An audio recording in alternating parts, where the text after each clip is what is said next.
Alright, welcome back. And it's my turn. And I have something a little less, recent.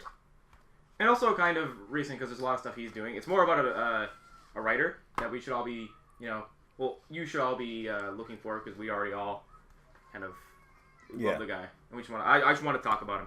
He's good. It was mostly because after watching Captain America, me and Vaughan were walking and we were talking about, it was this book right here, and I'm going to bring it up. Start now. Why the Last Man?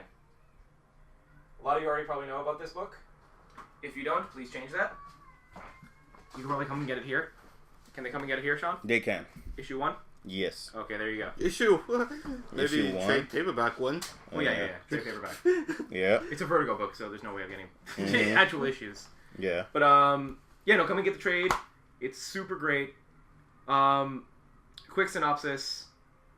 It follows a bunch of different characters, one being Yorick. He's a super cool guy. Actually, he's kind of a loser. That's actually the whole crux of the story. He's a super loser who's into magic. He's, he's an English, he's got an English degree. No, he's got a degree in... He wastes his money at school, that's all you need. Yeah. Yeah. And so, he's talking to his girlfriend in Australia while he's doing an escape artist trick. He also has this pet helper monkey that he's training to, help blind people and stuff. And it goes to all these different characters, like a doctor, his sister, which I didn't realize was his sister until, partway through the book because I was reading too fast. I was on the train. His sister, a doctor, who else? His mom, this soldier in, I think it was Afghanistan, was it? Mm-hmm. Was it Afghanistan, Joel? I can't remember. I haven't read it in a while.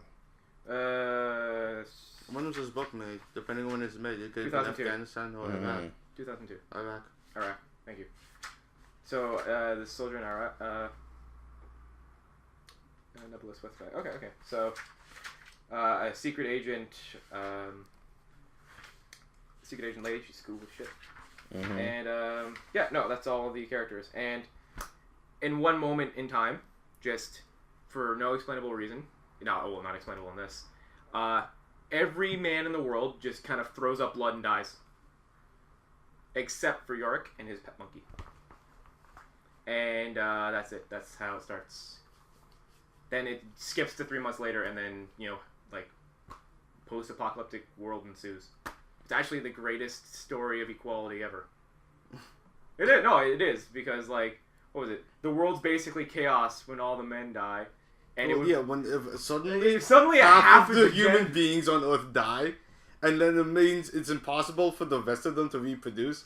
Yeah, the world goes to shit. Yeah, and even if it was all the women died except for one, and then it was just men all around, we'd be clubbing each other over the heads for fucking. No, it'd be the same shit. No, we would literally be clubbing each other over the heads for fleshlights. That's how fucking dire it would get. No, seriously, we'd be just blow up fucking dolls would be worth millions of dollars. It'd be chaos in the streets. Yeah. It's a completely interesting story about how first of all, it's just a mystery, and I love mysteries with a passion. And also, this is just one what the fuck's going on, because it's not just Yorick is his pet ape who's also male. It's all male mammals. Yeah, everything with a Y chromosome. Yeah. Is dead. Mm-hmm. Except for they made a point of talking about this.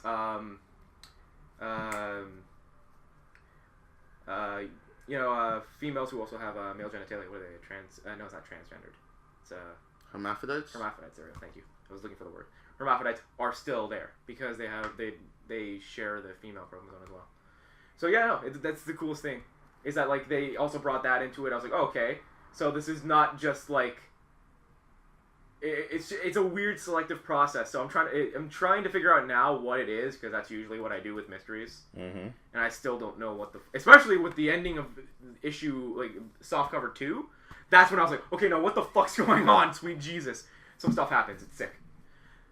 Yeah. I'm only bringing this up. Well, defining this because I also wanted to talk about the other thing he did on Marvel, which is the reason he then moved to Vertigo and DC, which he did. He went and did Batman for a while. I did not read his Batman run. I should be doing that because it's probably pretty good. He wrote The Runaways. He was the creator of The Runaways, and we talked about The Runaways many times before, and how epically sick they are. When I was getting back into comics, Javon was like, "You should read The Runaways, like super fast, like it's super good." And then I found it for like $10, like the first hardcover omnibus, and I was like, "Yo," and it was sick. It's the best. I'm still trying to continue that story, but Sean can't get in the right hardcover. Yeah. God damn it. But like, he created this sick team inside of the universe of the Marvel universe, and it's so great. Then he went to here and basically destroyed this universe he created to make this amazing narrative. And then he went to Image and had to create his own universe to do the next story he wanted to do. And I think my whole thing I was talking about this was like, Brian K. Vaughan should just have complete creative control over anything, because I think stuffing him in a universe where he can't just like kill half the population or completely recreate an entire like reality where things can happen, like in Saga, where like rocket ships can grow on trees, like I don't know, like I think it would be a lesser story if he wasn't able to do that. Just to have that creative freedom to do all that kind of stuff. Well, that's the thing about comic book writers, right? Like, who is it? I think Bendis said, like, the worst thing about comics is continuity. Yeah. Yeah. It's true. Well, that's why Fraction couldn't do the story he always wanted to do with Iron Man. Have him get time traveled back to medieval times and become a farmer. That's why Fraction couldn't do anything past Inhuman issue 1. Time travel back in time to be a farmer. That's what all humans do. No, but I just, like, him doing his own his own independent stuff, and seeing how Saga came out after issue 1, and how bad it hooked, like how hard it hooked me. Like how I was like, fuck, this is so great. Like, I'm serious. Like, Brian K. Vaughan may be one of the greatest comic book writers to ever live.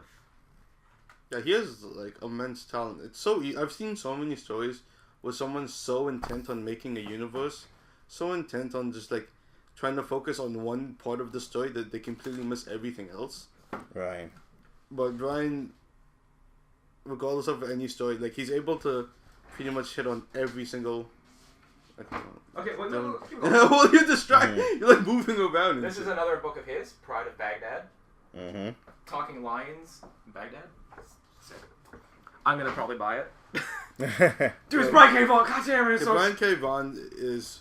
Like, I read a lot of manga, and in manga, the way you sell your book is you create the first issue and that's it. That's right, yeah. So, a lot of the time, you'll have people, like, just create, like, awesome ideas, and then, boom, there's no story. There's nothing. Brian K. Vaughan has some of the most whacked out, crazy ideas ever in any of his stories. And he manages to make a really compelling characters, plot, like... internal theme. Yeah, like, the idea... Like, I mean, themes will come with everything, right? But, like, even the idea that, like, you have a story and the plot is half the... Like, the men are dead. Where do you go from there? It's so easy to be lost in the just that premise. To make a series of characters that you follow and the coherent plot is already upon itself, like, an amazing feat. Like, and the fact that this runs for over 8 softcovers. I think more. What? How many is it up to now? Is like how many episodes? Its series is done now. Yeah, no, I mean, like, how many was it? My gosh, it was 5 hardcovers, so probably about 20-something trades. He made that premise last 20-something trades. Yeah. The man's a genius, and I just wanted to bring up the fact that how fucking genius this man is, because I've been just stewing on it lately. Because I keep looking at my collection and I see stuff, you know, like I have like the prize of my collection, like my $10 Runaways. Because that's sick. Yeah. But it was really Runaways that made me struck it to me, because I was reading that and I was like, fuck, like, where does he go from here? Team of kids who find out their parents are supervillains. Where does he go from here? The sickest place ever. They become superheroes fighting against their parents. Sick. Okay. Where do we go from here? Cthulhu Elder Gods. Sick. Where do we go from here? Cancelled. Fuck! Well, he left. No, he can't. It canceled. Then he left. That's actually what happened. Then he came back, and it was awesome. And then, what took over after that? It was I know Whedon had a run. Yeah, Whedon took over after him, and then Terry Moore, and then Terry Moore. Yeah, it's not bad either. It's just it just didn't work. Yeah. No, fair. I'm not blaming Terry Moore, but I'm just saying like it didn't work for the Runaways. Yeah. You could tell this. Everyone has their off. You don't blame him, but the standard the standard that was set dropped. Well, yeah, because you had one of the greatest comic book writers of all time, and then Joss Whedon. Like where do you go from there? I like how he says that. One of the greatest comic book writers, and Joss Whedon. Well, Joss Whedon's just the man, and team books are his thing. Yeah. He wrote the book on making team TV shows. That guy understands group dynamics. Yeah. Exactly. So like a book about group dynamics, about a bunch of kids whose parents are supervillains. Yeah. Like that is like that is just like it's not even the first hardcover. It's not even the premise of the first hardcover. It like stops being the premise halfway through the hardcover, and it just goes from hey, look at this team, aren't they awesome? Don't you love Molly? Everyone loves Molly. And everyone does love Molly. And no one knows what to do with the characters anymore. And then the she's my background. That happened. And... Dude, Power Princess is my background, man. Because she's so sick. Yeah. I actually think his work on Ultimate X-Men is really underrated. Because that's what brought me into him in the first place. And I'm like... when did he pick it up after... what's it called? I think it was after Bendis. Was it after Bendis? Yeah. And Bendis was after Miller, right? Miller, yeah. It was Miller, Bendis. And then... I could be switching the two. I know it was Bendis and then Vaughan. No, it was Miller first, then probably. No, I know Miller created. Yeah, and that's what I'm saying. I'm like, is it? You're talking to the Miller fan. I know. Yeah, I know. That's why I was like, Javon, are you? No, I know. You lent me the comic book. I know that Bendis and Vaughan are right after each other. I can't remember what. Oh, okay. You don't know if he comes first or Bendis comes first. But it's regardless. Like his work is my favorite of the three. Fair enough. I didn't. I only read up to about a little bit after Gambit came in because I think that's all you gave me. But all I know is that, like, I've read a lot of Brian K. Vaughan's shit. Like, I've been scrounging to read more and read more of his stuff because, like, he is fantastic. And I just wanted to put it out there that, like, this guy has written some fucking... I haven't read this, and I know it's probably amazing. Because it's about, like, fucking lions in fucking Baghdad. Okay. Talking lions in Baghdad. That sounds sick. I'm in. It's probably got some deep shit going on. And I don't even know because I didn't read it. But I'm probably going to buy it right now. Like after this fucking podcast, I'm probably going to go buy it. Like, look at this. It looks sick. Like, I'm just excited because the fact is that, like, Saga got, like, Eisner wins out the fucking ass. Saga was the Eisner book. And it got nominated again this year, too. Well, it should always. Because it didn't get canceled. Yeah, because it didn't get canceled. Yeah, no, but, like... You know, like, Saga's fucking hype as shit, too. Like, fuck. Mm-hmm. Like, Saga, there's a fucking planet in Saga just made of prostitutes. There's a prostitute planet in Saga. Where the people who, like, welcome you to the planet are just giant heads with little stubby legs that want to give you fellatio. And I was sitting there, I'm like, what the fuck am I reading? Jesus Christ, this is hilarious. And then the fucking Han Solo character is just like, yeah! He's walking. Totally Han Solo, too. You know what I'm talking about. Him and Lion Cat. Mm-hmm. It's so sick. I love that book. And I love this book. And I'm probably going to love this book. And I love The Runaways. I love The Hood. The Max series. Yep. The Hood Max series that he remade the origin story of the Hood. Mm-hmm. And it's fucking sick. Like, just more Brian K. Vaughan. I want to see him do more than just Saga. I want to see him do some other stuff. Maybe more indie stuff, maybe more mainstream Marvel stuff, because it's never been bad. Never been bad. Yeah, no, Brian K. Vaughan is... I don't want to say he's underrated. Because he's gotten so many awards. Yeah, but I think like, before we started recording, you say he's underrated in the mainstream.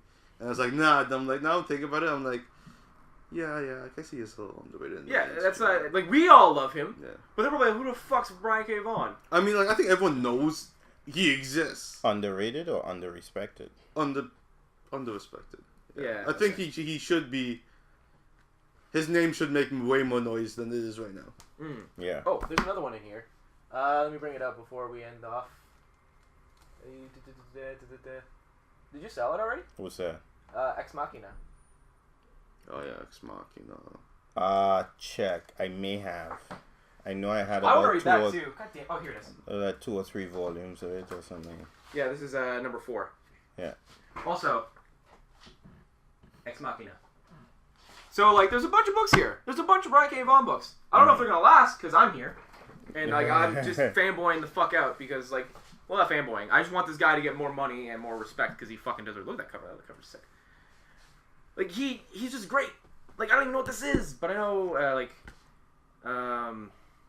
Ex Machina is, Deus Ex Machina, which is, from God Above, I think it is. Is that the term? God and Machine. Oh, yeah, God and Machine, yeah. Mm-hmm. So, Ex Machina. Machine. Yo, I'm interested. I'm in. Let's do it. So, yeah, we're out of time here for me. And this will actually be the one that ends on 15. You guys went to 17. No, we can just do some ending stuff. All right. And you can always find us at megaviews at youtube.com. Yep. This is the new channel, of course. Horseman Curiosities at youtube.com. Blah. Yeah. And we're Megaviews is on Twitter, Facebook, Tumblr. We have a Reddit. Right. It's great. Do we? Oh, shit. Yeah. Well, we have a Reddit where we post it with links. If we had a subreddit, that'd be sick. We're getting legit. Hopefully we get a subreddit. We have one guy just subredding us. Yeah. I don't even know how Reddit works. All right, guys. All right. What the fuck's a Reddit? Okay. So follow us on there. Megaviews, we try to keep funny on Twitter. Or at least that's me trying to be funny on Twitter. Yeah, so don't bitch me out. Yeah. So, new Reddit's Block mini soon, and we'll talk more then. We'll see you guys later. See you.